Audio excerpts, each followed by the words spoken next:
welcome to GreenBiz Studio. I'm Grant Harrison, Senior Account Executive with GreenBiz Group, and I'm excited to be speaking today with Phil Redman, Offering Manager with OneTrust's ESG.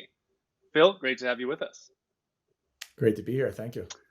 So, as OneTrust knows quite well, consumers, employees, and I think particularly of interest for this conversation, investors are increasingly making their decisions based on trust and good environmental, social, and governance performance, be it on climate change, on matters of diversity, equity, and inclusion, on matters of biodiversity. Any of the myriad issues that underpin ESG performance is absolutely key to building deep and sustained trust with these key stakeholders.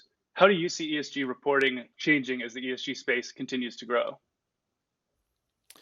Yeah, well, ESG has been around for quite some time, but it's really been focused more on the investment market. So investors that are looking to go towards a company or an organization that has a high ESG rating or capability. And so we really see that's changing in many ways, is going beyond just investors, but to employees and into your customers. They are all concerned about what you're doing, whether it's in the environment, how you're treating your employees, and then how you're managing your business. And so that whole ESG piece is really expanding beyond just the initial stakeholders into other areas. And so everybody's very focused on that. It's also going beyond just sustainability. And so certainly everybody's focus has been on things like greenhouse gas emissions and your carbon footprint. And that's a key part of the sustainability. But it's also going more into things like equity and pay capabilities, of looking at wage levels, looking at diversity inside the organization, as well as do you have the right processes and procedures during any of the type of environment that you're working in. So I think those are really key areas as they're moving away from just focusing on one area into multiple areas. It's also the frequency of the reporting that's changing too. So it used to be that board reports would come out every quarter, or a company would report maybe once a year, put out their report sometime, maybe once every couple of years, around what they're doing in terms of their metrics around ESG.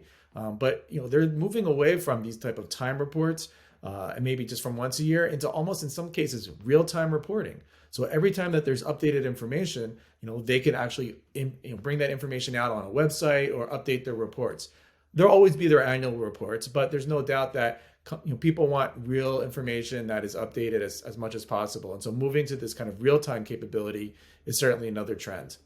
And then finally, many of these reports were based on things like established frameworks, and many questions that weren't necessarily, let's just say, part of what that company may be doing. And so they're looking at how can you get to more customized reports, customized frameworks, and also make it more quantitative. And so in order to be able to track progress, it's really important to have information that you can measure and that you can track.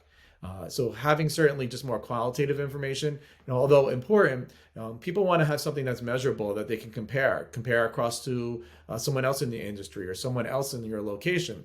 And so a lot of the reporting that's coming out now is quantitative, and it's also actionable. So there are really great plans and really great metrics that are out there, but if it's something that you can't act on as a company and actually make a change, then it's not something that's really going to be very beneficial. Mm-hmm. And so having something that's an actionable metric and actionable information is a really important part of your reporting.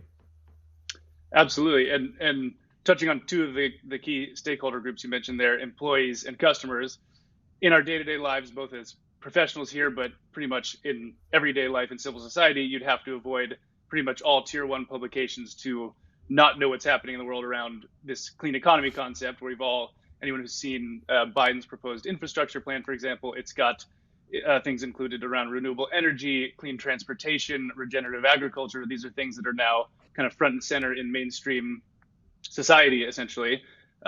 Still some friction there, obviously, but given what you've just shared with us on the changing and evolving landscape of ESG reporting, I think the broader GreenBiz and GreenBiz Studio audience here would be keen to hear a little bit more about why is ESG reporting specifically important for the acceleration of this clean economy that we talk about? Mm-hmm. Yeah, no, and that's a great question, because I think we've all seen that this urgency has really picked up over the past year. Through COVID and the pandemic and the interconnectedness of the globe, it's really become apparent and hits everybody hard. And so this urgency is increased, and not just around that connectedness, but also around, action.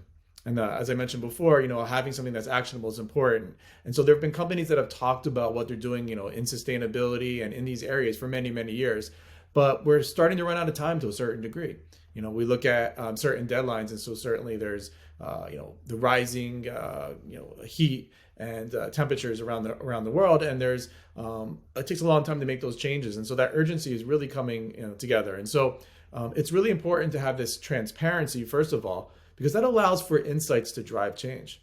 And reporting on your ESG metrics, right, brings that transparency both to your customers or to your employees, right? Of course, to stakeholders too, who are looking into invest in your company. But the transparency is really important in order to actually make those changes. And it's also about identifying those risks that you potentially have, where you're, weakest in. But it's not just about the risks and how to avoid those. It's also around aligning opportunities. So it's like, how can you make progressive changes that are going to hit the goals that are going to be important to your company, important to your customers, important to your employees? It's been shown that employees that are aligned ethically and morally with their organization stay longer and are happier employees. So it's really important for them to also be aligned. And so it's, no one's perfect. And this is a journey that many companies are on. So identifying what those opportunities are to make the change are as important as identifying, where you might be falling short. And finally, the idea is to help accelerate change, right? By opening up to the masses, opening up to the internet. And so people are feeling the pressure already, but by being transparent and by doing this reporting, it will help with that acceleration process. And you'll find that you'll get a lot more support if you're being open and transparent about what you're doing. Mm-hmm. Yeah, and what I just heard from you a little bit, I heard change, action, and a sense of urgency, which kind of leads to my most actionable and most practical question here, and kind of the core essential question underpinning all of this, which is, how do you actually get started with an effective ESG reporting program? Yeah, there's no doubt that having some type of ESG reporting program is complex, right? There are a lot of stakeholders involved. There's a lot of constituencies, a lot of data, complex data that isn't necessarily readily available, right? But the important thing is to get buy-in from the top. So you really have to get support from your senior leaders, or it won't really be an effective program. And that means kind of building it into your goals and into your targets, right? You need to make sure that it becomes part of the fabric of your organization. Not just ESG, but what are your principles and ethics, and what does your company stand for? But certainly, around environmental and social and governance, make that part of what everybody's thinking about. Next, you really need to identify like key ESG metrics and frameworks that you're going to use, right? And you can certainly use some that are off the shelf, or you can customize your own. And it should be something that's important to your company, because then people will really be eager to get involved and to support it. It should be something that you think you can impact change on also. If it's something that's just too broad or it's too difficult to do, it doesn't really matter that you're reporting on it. But if you can't really make any changes on it, it won't be so useful. So find things that, and start, especially at the beginning, that you can be impactful on. So identify those key metrics and then create that ESG reporting program. It's really important to have that. And it's not just going to be one person. You're going to need to identify who are the people that should be involved in this? Who are the key internal stakeholders that can help you with this program? Whether it's your HR team, your legal team, your marketing team, your finance team, whoever that is. But there isn't just going to be one person. And so you have to make sure that everybody's involved in that. And you need to create some processes. Maybe you create a council, maybe you create a center of excellence, right? But you want to work together to collaborate to figure out, well, what are your outputs going to be? What is your timing going to be? What are you looking to collect, and how are you going to collect it? You also need to make sure that, you're going to report on those metrics too. So what type of reports? Are they internal reports, or are they going to be external reports? Is it going to be on a website, or is it going to be something that you just, publish and talk to on an as needed basis?